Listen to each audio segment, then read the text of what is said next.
Hello YouTube, Beating from the bedroom here. Ready? Quick change. Yeah, I amuse myself. So, comparison of three guitars. Three. I try to put a roll in there. So yes, I had gotten back into the Nuno Washburn series guitars. The N24, I have gotten the N24F to the N4’s. So I've had 5 now over the years. My very first one I bought, I think between 92 and 94, really don't remember, but I drove into Manhattan with a friend, 48th Street, Sam Ash, where all Rudy's was there. Of course, I have a brain fart. At that time, in the 80s, 48th Street in Manhattan was the place to go. You had Sam Ash, you had Rudy's, you had 48th Street guitars, you had Manny's. There was another one. It was like at least 4 to 6 on one block. So, you know, a guitar player, heaven it was. And I had bought a Paduk, and brand new. And not only was the Paduk weighed a ton, the saddles, I had an issue with the Floyd Rose. The saddles kept on loosening and sliding forward. And as hard as I tried to tighten them down, they would keep on doing that. So every time another saddle would do that, I just left it there. I locked it in place and left it there.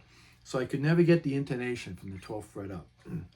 So because of that and the weight of the guitar, I got fed up with it.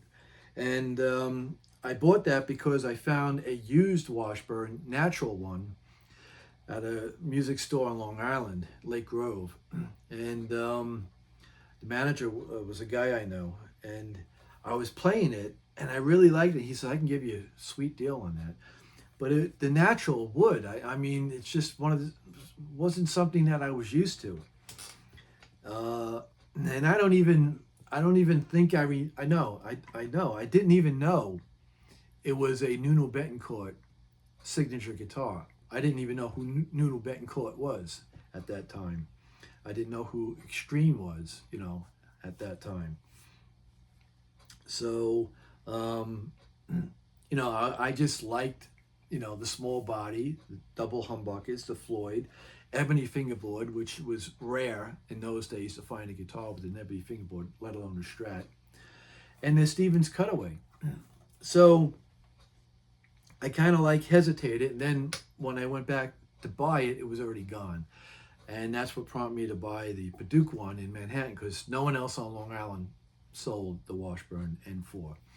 So I had to go all the way to Manhattan. And yes, I did call before I went. So we would drive there, we would take a train. It was, you know, a whole big thing. So yeah, I had that, and for that reason, I traded it for 70s. And I had a couple of 70s guitars that I just enjoyed playing. And a lot of my heroes played them, and you know, my biggest hero, Richie Blackmore, had it. And again, that's why I wanted one. So fast forward, I always missed the Stevens Cutaway, the smaller body. I just liked the setup. It was the simplicity of it all. 2 humbuckers, a Floyd Rose. I wish it had a tone. I always wished it had a tone instead of a single volume knob. And then the 3-way here. Instead of trying to get through, you know, around the whammy bar and quickly switch it. It was so easy right here just to do that. So I bought a Nuno Betancourt N4 in 2010 when I was playing with my band. Gold. The whole thing was gold, and it was very rare. And I was like, wow, it's, you know, it's not natural. It's gold. And I bought it from a guy in Port Jeff, Long Island, New York. And although it, you know, again, the Bill Lawrence pickup was so bright, I didn't, you know, I wasn't in the mood of changing pickups. I wasn't in that kind of, disrupted pickups out. I enjoy a guitar that has a pickup that sounds good and I don't have to do anything to it. But between it not having a tone knob and the pickup being so bright, and then I got sick and tired of looking at the gold. It was my second gold guitar. Before that, I bought a Greg Freshler custom shop Fender Stratocaster from a guy I know in Reno, Nevada. It's Bizarre Guitars, Greg Goldman. I've since then, been friends with him on Facebook. I've spoken to him on the phone. We speak back and forth. And real good guy, and that's why I'm friends with a lot of other famous musicians, because I'm friends with him, and they see I'm friends with him. So, I become friends with them. He's got guys like Billy Gibbons and Carlos Santana going to his shop. He's got a vault in the basement where I think he's got 3 or 4 59 original Gibsons. And they go there and they hang out and they jam. And he's got a band he's been playing since the 70s. And he's got the guy from Tesla, the lead guitar player from Tesla in his band now. I think Frank Hammond, I think it is. I'm not sure. But he plays plays out in different places. He was friends, he opened up for Gary Hoey, so I was friends with Gary Hoey for a while there. And then I just got rid of him. It was Gary Hoey and his mom. It wasn't just Gary Hoey. It was, and that's fine. And I'm just being honest. I want to see, what's up with Gary Hoey, and seeing him play and this and that. And I don't want to see, the coffee time with him and his mom. I mean, it just wasn't for me. I'm looking for someone with guitar. So, that's why I kind of like it. But I got permission from him to use his backing track on Hocus Pocus. I use his on my jam set. So that was pretty cool, I did, we did go back and forth with messaging, but that's about it. And, other people that I was friends with and for whatever reason, had to cut loose because of this, that, the other thing. Just not on the same page. So back to the guitar, dude. All right, you got it. So looking at these again and wanting one again, having the itch, the fever, I really miss that. I was looking around and the prices on the N4’s were crazy. And I see a lot of guys, and a lot of them for sale also on eBay and whatnot. They're Chinese copies. But I see a lot of guys that are buying them saying they have a lot of issues with it. And I'm not a guitar tech savvy kind of guy. I could restring a guitar and I could set up a guitar with a Floyd Rose. And that's about it when it comes to my limitations. I don't have tools. I don't have a soldering gun. I'm not going to solder wires. I'm not going to change pickups. I'm not going to change, volume pots and tone pots and toggle switches. I'm going to bring it to someone to do that. I'll, replace the strings and do a setup on my own with a Floyd Rose because I was trained by, Mike Lusso from Long Island, another monster shredder. So that's about it. I was looking around and the prices, like I said, were insane. Then they said, I looked at one, an N24, what's that? So I started looking at N24s and I saw a couple of videos where guys were complaining about the natural N24s not being made properly. No one was complaining about the red ones, the ones that are considered the Paduke. Now, whether they're real Paduke or they're stained to look like Paduke, I was told they're stained to look like Paduke. And then as I read somewhere, it says Paduke and then it says vintage to look like Paduke. So the one guy that, was telling me it's just colored that way. I tend to believe him now at this point. So I'm looking around and I was trying to get a new one. And none of the stores in, Guitar Center had one. I called up my guy. My guy, by the way, is Justin Ford. So if extension 3999, tell him Beanie from the Bedroom, sent you, and he will hook you up. Believe me. So I was trying to find a new one, and he was calling. He's like, "Oh, there's two stores that have it. One in Florida, and one in somewhere, I don't know, Michigan or something like that. I don't know." So he's calling both of them up, and they're sold. It shows, store inventory, so it would be a floor model sold. The other only one they had at the time was this one, this N24F. Not knowing that the F stands for flamed maple. It's got a flame maple veneer on here and a matching headstock. Same thing, 22 jumbo frets.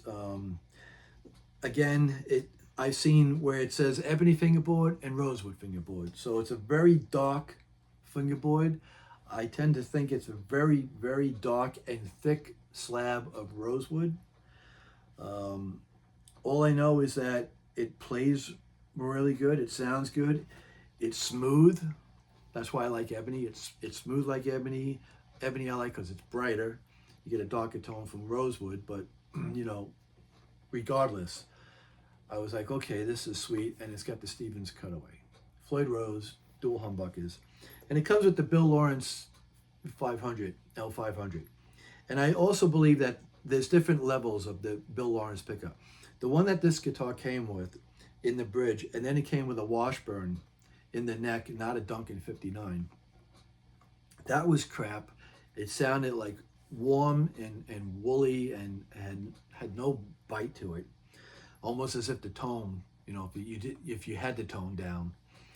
And it came with a split, which I don't care about. So as soon as I got it, I started playing it, and it was like, having, I don't know, it's like putting on that comfortable pair of shoes that you've always had, your favorite jacket, you know what I mean? One of those kind of things. And I was comfortable with it. Again, it didn't weigh a ton. This one is super light, probably the lightest one.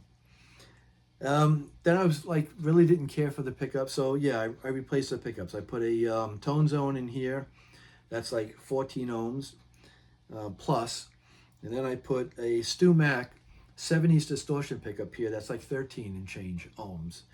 And it's a good balance. And because it's splittable, which I really don't care about, just to see if it worked, when I split this pickup, it sounds amazing. It sounds really good, like a thick Monday morning, single coil pickup, if you know what I mean. It's got a Floyd Rose special, but I've had other guitars that had specials on it, and it works. It's always in tune. I don't have any issues with it. So yeah, I just changed the knob, and I put my Dragon Yin Yang on there. And I just replaced one spring. I put the noiseless red spring on here. Not to match the guitar, just because it's the torque on here. It's a stiffer spring than these two. These two have been replaced as well because they're not the stainless steel ones or the chrome looking ones. So these might be also noiseless. But I just like having a tremolo that's nice and firm, should I say. So because I was really digging on this, I was like, wow, this is really cool. And the fact that it was an N24F, made in Indonesia, and I'm not trying to hide anything. I put that sticker on there because when I put this sticker on, I did a couple of gigs with this, and I played Fire, and I played a second solo with my teeth. So I wanted, when I flipped it over, for you to see USA, but like a bonehead, I put it on, while it was sitting on my lap, looking at it like this, then realized, I put it up. I tried, and this even curls a lot of times. I tried to peel it and replace it or put it up here, but it just wasn't coming off, so I left it. So I took my I voted with the American flag and put it up there on the headstock so that when it is upside down, you could see that as well, kind of thing. But I'm not trying to hide the fact that it's Indonesia. Now, the craftsmanship of this guitar, and I think this is like 10, 11 years old with the N24Fs. If you know better, correct me in the comments. But man, this thing here, the craftsmanship, finish, everything else, it's just amazing on the guitar. So, you know, if I have one complaint, would be the neck pickup, because I could have tolerated the bridge, but it was, if you roll back on the volume, you can cut down on that really bright high end kind of, you know, slicing with a samurai sword through your mix. But I just didn't, you know, I wanted something with a 70s grit kind of thing. Uh, and the other thing is just what you're going to hear me complain about, you know, with other guitars. Now, with this one here, when you look at the single dot inlays, they're perfectly aligned in between the two strings. When you get to the 12th fret, you know, it's not exactly, the string doesn't exactly go, I don't want you to think I'm holding the strings, in the middle of the inlay.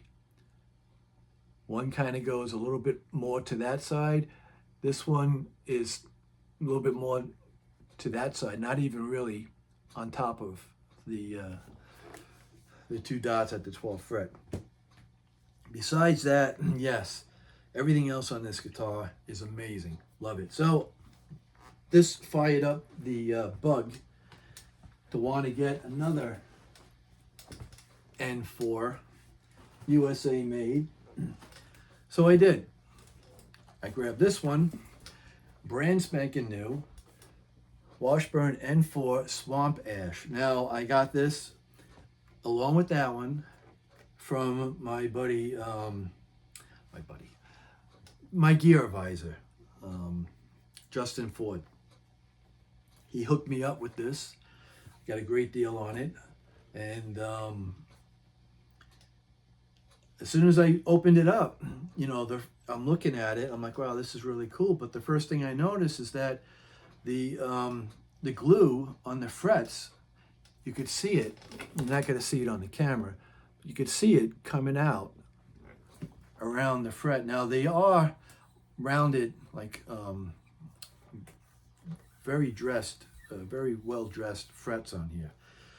They look super shiny, almost like they're stainless steel, but they're not. They don't say it in the ad. And with this, on the single dot inlays, again, they're not perfectly centered.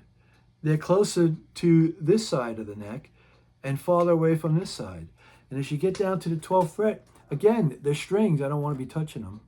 The strings don't go right through the center of each inlay. That inlay should be dead center with the string. Let's see if I can move it. Like right about there. And this one should be right about there. But they're not. Yeah. So, and the 12th fret, there's scratches. You can see.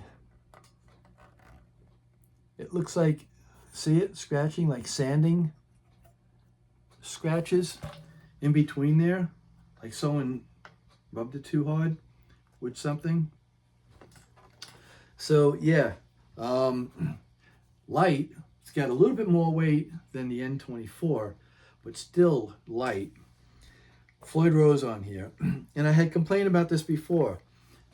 Why, for this price, for what they sell these for, brand new, why can't they come with stainless steel frets, with a 1500 series Floyd Rose with a push-in arm? And why can't the plates on the back be tin or aluminum like the Ibanez? Why for plastic? You know, for what these things go for, they're crazy. I would expect, like the Ibanez guitars, or Schecter, the aluminum metal plates. I would expect stainless steel frets, you know, and a 1500 series Floyd Rose. For the price, again, these things are really out there. It does have a bird's eye maple neck, but unless I hit it with some oil, you really can't even see it. See it a little bit? If it comes through. But yeah, USA made, and I believe it's a 2024 because it's 24/12/006. Made in USA. So, yeah.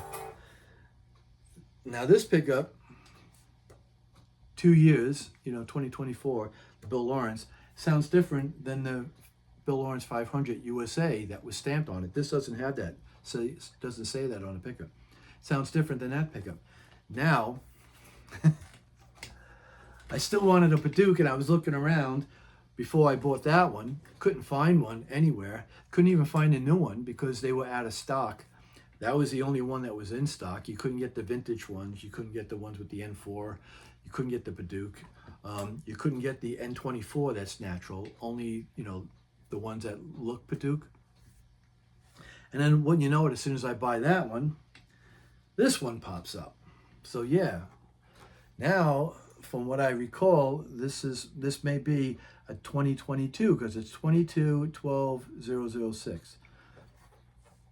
Made in USA, Paduke, all solid Paduke, the neck, the body, everything. Again, comes with the plates. And the other thing is these plates aren't cut down long enough, so you can't really fit a screwdriver in there at the angle to adjust it. You still got to remove the plate. So yeah, another complaint, And again, if these things were reasonably priced, I wouldn't be bitching about little stupid, shit like that. But I am, because again, for this price, you expect so much more. You can get like a signature Guthrie Govan guitar with the roasted maple neck and fingerboard and stainless steel frets and this and that, and a real, nice tremolo 2-point, Floydish kind of copy that they make themselves. So yeah, back to this thing here. This thing came up, and it's probably the heaviest out of the three, but it's still lighter than any Les Paul that I have, and almost the same weight as my Schecter, the exotic wood, that African exotic wood. It's almost the same weight of that, maybe a half a pound heavier than that one, but it doesn't weigh a ton. It's I should bust out the scale and see what the scale says on it, but a lot better. And even if it did, it wouldn't matter to me because I can't play standing up anymore because of my shoulder. I have to. That's why I bought this stool, with the wheelie wheels on it, because it's got the right level. I can move it around, and I could play sitting down. So even if it weighed a ton, like a 10-pounder, 12-pounder Les Paul, it wouldn't matter because it just sits on my knee with a strap, and I play it in a classical position, as the way I started playing as a kid. So yeah, you have the same thing here. Both, ebony fingerboard, pearl dot inlays, locking 1000 series Floyd on both of the N4's. But the Paduke, no coil splitting on either one of the N4's. They do give you a little Allen key that's grinded down that'll fit in there to actually adjust it. I did have to do a lot of work on this guitar. I had to relieve the neck a little bit. It was like too straight. It didn't have any relief in it whatsoever. I had to adjust the pickups. I had to adjust the Floyd Rose. The Floyd Rose is still pretty close to the body. Again, for USA made, quality guitar. And the back, the spring is very close to the body here.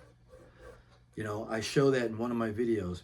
It took me about 40 minutes to actually shave down the plate to fit it back on because it came with the plate off. And I had to file it down to get it to fit. And I had to file this down because when I pulled this out, it kind of bent, it bowed. I thought it was going to snap, and I couldn't get it back in. It was too big. Either the plate was too big or the pocket was too small.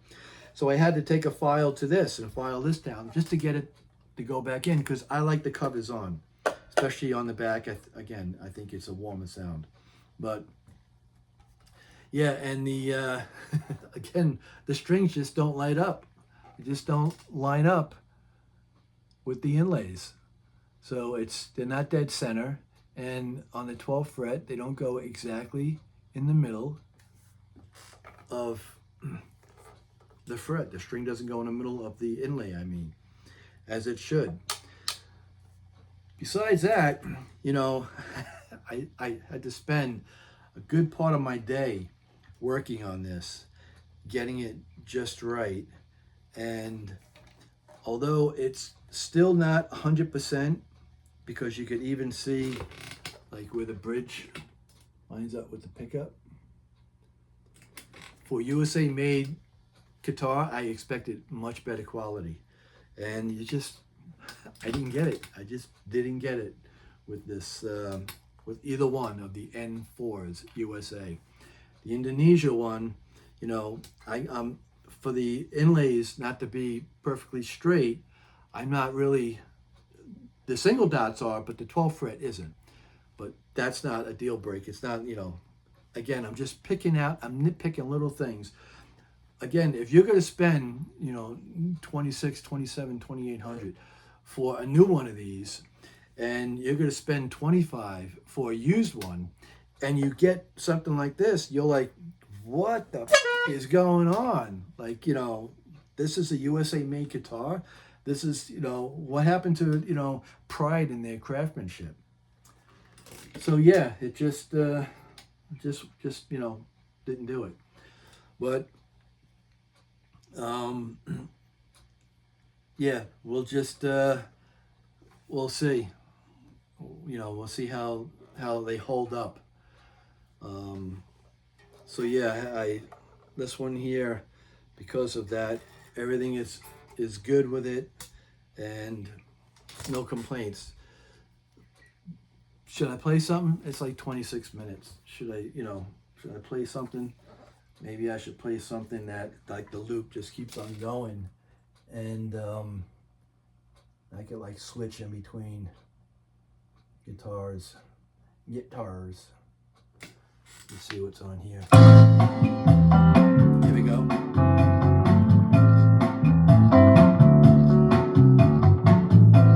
I'll start just the volume pedal. I do have an awesome pedal coming.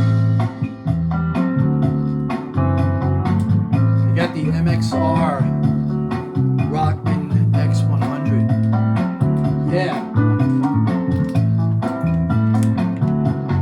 Try to play it without the strap.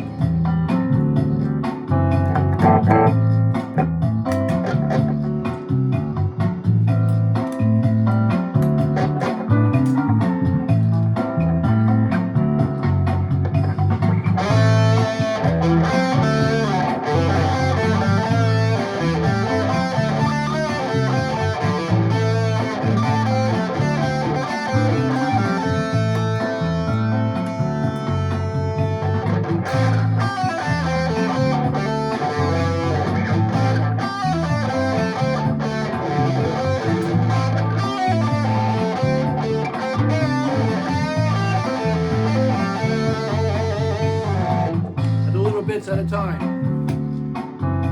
If I could,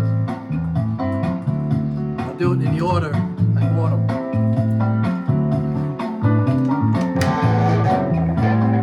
You can already hear this is much louder.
I'm trying to hold on to the guitar while I play it. So yeah, it was a little sloppy. That's my excuse, and I'm sticking with it. To make sure that doesn't happen, I'll put the strap on this time.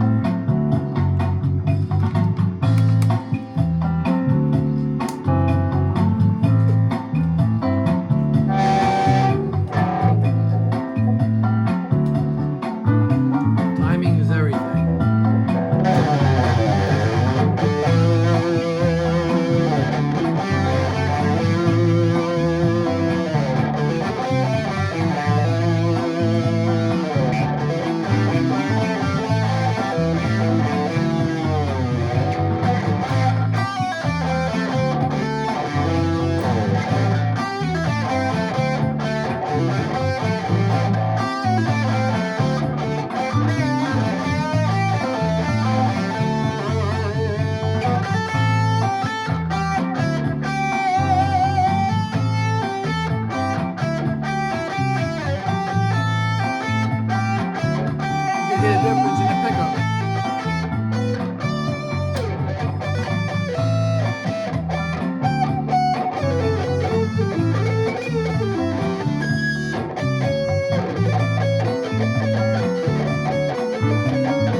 See, played a lot better once it's dropped because I have to hold the guitar while I'm playing it.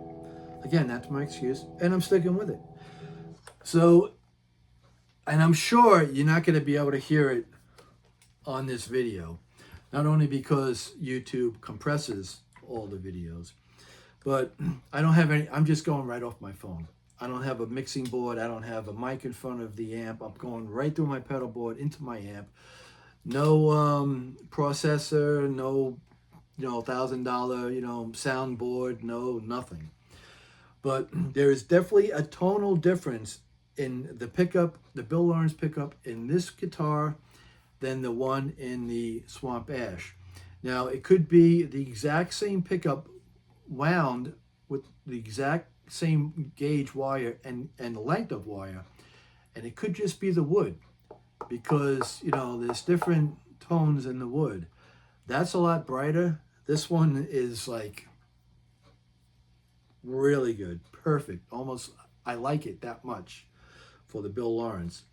That one, I may just replace the bridge pickup and keep the pickup in the case because I want a guitar that I'm going to like to play, not only for the look, the feel, but the sound, and even though I had my other pedal on that's a little bit warmer than another OD, it was still so bright, it was like cutting through like a scalpel. Yeah. So sorry for the super long video, but anyone that's looking into these guitars and don't get me wrong, after I realized, I didn't know, like I said, who Nuno Betancourt was until I saw the video, Three Sides to Every Story, the Give Peace a Chance. I don't know the real name of it at this time. Once I saw that video and I heard that, I had to run out and get, that CD. And then I realized, oh, now the one before that was Porno Graffiti. There was another one before that, and then the one after that with the clown on the cover, and then the one now with the gorilla on the cover.